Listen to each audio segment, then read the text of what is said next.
Today's episode of Bears Now is presented by Aura, an all-in-one digital safety tool to keep you safe and secure online. Get started today at aura.com/chatsports. 14-day free trial when you go to that link. Now, coming up here in just a few moments, Teven Jenkins took all the starting reps at right guard today. Could he beat out the veteran Michael Schofield? Stick with us. We'll get to that and a couple other training camp storylines in just a few minutes. But the story of the day is around roster cuts throughout the NFL as all teams had to trim to 85-man rosters from 90-man rosters today. The Bears made several roster moves over the past day or so. Next week, they'll have to trim things down to 80 players. So this is just the beginning for Ryan Poles and Matt Eberflus. Couple of different avenues the Bears went here. Aaron Wilson broke the news a little bit earlier today that Javin White, newly signed linebacker, tore his, shout out Aaron Wilson for not typing ACL like a normal person, but did tear his ACL, which obviously will end his season. He was a part of the roster cuts that the Bears made over the last 24 hours. Here is the full list. Carson Taylor, who was cut yesterday, Ryzen John and Noah Dawkins, who were cut earlier today, Jayson Stanley, who got hurt in the Chiefs game, Javin White, who tore his ACL, we just mentioned, and Michael Joseph.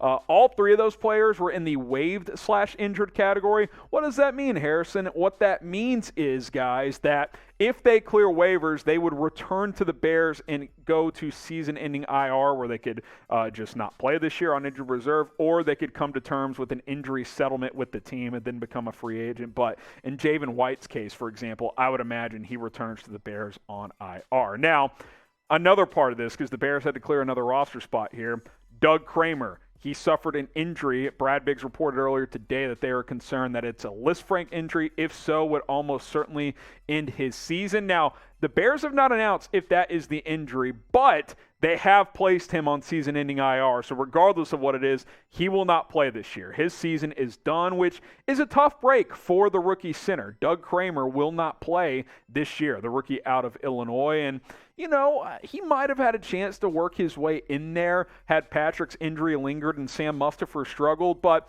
to be frank, this may not be the end of the world. I think rehab, take a year to get better, and then moving forward, maybe you're the backup center. That could end up being the case for Doug Kramer here. So obviously not ideal for him right now, but long term, it may not actually be the worst thing in the world. If he was on the roster bubble, which he might have been, now he's secure since he's been placed on IR. He'll still make his money this year, and then next year he'll get a chance to come back and compete with this football team.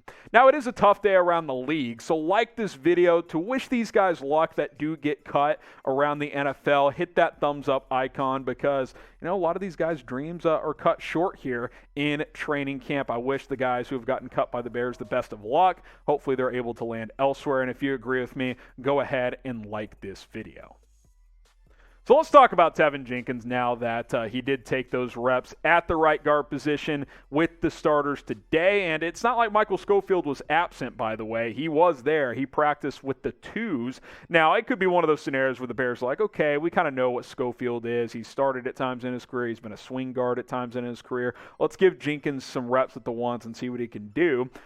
I kind of am taking it, though, as they feel like he could win this starting job, and they're going to give him a chance to do that. And quite frankly, I would be thrilled, as I'm trying to find the right word, if Teven Jenkins won the right guard job. But for a couple reasons. One, he's young, could still be a long-term play here, and he was a second-round pick last year. And two, he's probably got more raw talent and ability than a guy like Michael Schofield, who's been a bit of a journeyman. He's solid, he's decent, but he's not still improving. Whereas Teven Jenkins, if he could just kind of put it all together, he's got the tools, he's got the ability to do it. He just hasn't shown it completely at the NFL level just yet. So right now, when you look at this offensive line depth chart, obviously Jenkins has gotten some snaps at both tackle spots. Now he's getting work at right guard, and I think right now it's safe to say he is that number 2 right guard. I think in general he's like the number 6, number 7 offensive lineman, and the Bears are trying to give him an opportunity to earn his way into the starting 5 any way he can, and they may have set him down and said, look, right guard is still up for grabs. Schofield has not taken that job and run with it. Do you want a chance here? And he might have said, hell yeah, let's do it. And if that's the case, then I'm excited to watch him over the next couple of weeks. I expect him to get a lot of snaps over the next 2 weeks at right guard with the starters, probably with the backups too, both in the preseason games and in camp as well. Because again, Schofield doesn't really need those reps. He's been around the league. He knows the system. He's played in it before. Sure, you want to get him some snaps, get him some reps, keep him fresh, but kind of what they've been doing with Riley Reiff, where, yeah, he's getting some reps, but they're getting Larry Borom way more to see what he can do because they know what Riley Reiff is at this point in his career. Same can be said for Schofield. So I'm excited for this opportunity they're giving Teven Jenkins, and now it's up to him to show that he could possibly take this job. Excited to see how it unfolds. What do you guys think, though? Will Teven Jenkins start at right guard? Type S for start, type W for won't. What is going to happen with Teven Jenkins? Let us know down in the comments section. A shout out to today's sponsor, Aura, who is an online digital safety provider. And let's just be frank, number one, with Aura. We do more online than ever before. I mean, more and more, everything is online. I've got all my, my Netflix account, my, Hulu, Amazon Prime. I do my Amazon shopping online. I do tons of other online shopping. I used to be super hesitant leaving my credit card number when I did online purchases because I'm like, I'm going to get hacked. And guess what? People get hacked every single day. Aura is there to monitor all online activity. They offer financial fraud protection, identity theft protection, and if there's any weird things happening with your accounts online, they're going to send you real-time alerts and say, hey, your card could be compromised here, and you're able to shut it down before things become problematic. So get going with Aura today with a free trial at aura.com/chatsports. I do all my banking online too. You just don't want to get hacked. Aura.com/chatsports. Family plans up to 5 people as well. Link in the comments and in the description. Could a Roquan Smith resolution be coming soon? Maybe. Matt Eberflus said that Roquan will travel to Seattle for Thursday night's preseason game. And you listen to him talk, and he sounded a little more positive about the situation, not necessarily with the words, but just with the tone. He said Roquan remains engaged in meetings and with his teammates and coaches. I think that does speak volumes that even after requesting a trade, he continues to be present at Hallis Hall. He wasn't there, at least per any reports, on Monday's practice, but he was back out there today, taking mental reps on the side, etc. Just continues to not practice. But I do think it's notable that he is traveling to a road preseason game and that he continues to be present at Hallis Hall during training camp. I think that does speak volumes. I think it continues to show that, quite frankly, he wants to be a Chicago Bear. Now, this is interesting as well because, remember, once Roquan got taken off the PUP list, the Bears had the option to start fining him. They have not done that, apparently. According to Tom Pelissero, Shy Sport Updates providing that tweet as well, that Pelissero reports that they have not fined him up to this point, even though that they are allowed to do so. I think they're trying to show some goodwill, like, hey, we're not fining you. We're not doing you dirty here. We just want to get a fair deal for both sides.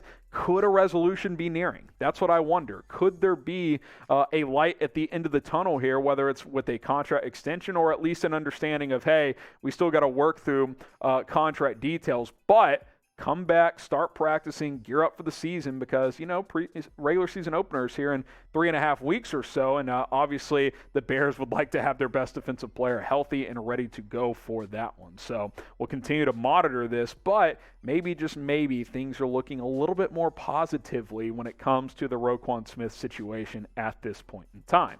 Now, what do you think is more likely for Roquan? Type T for trade or type E for an extension, a contract extension? If I had to pick a more likely outcome, I still am going to lean extension, but that does not by any means rule out the possibility of the Bears trading him. So T for trade or E for extension. Let us know what you guys think is the most likely outcome.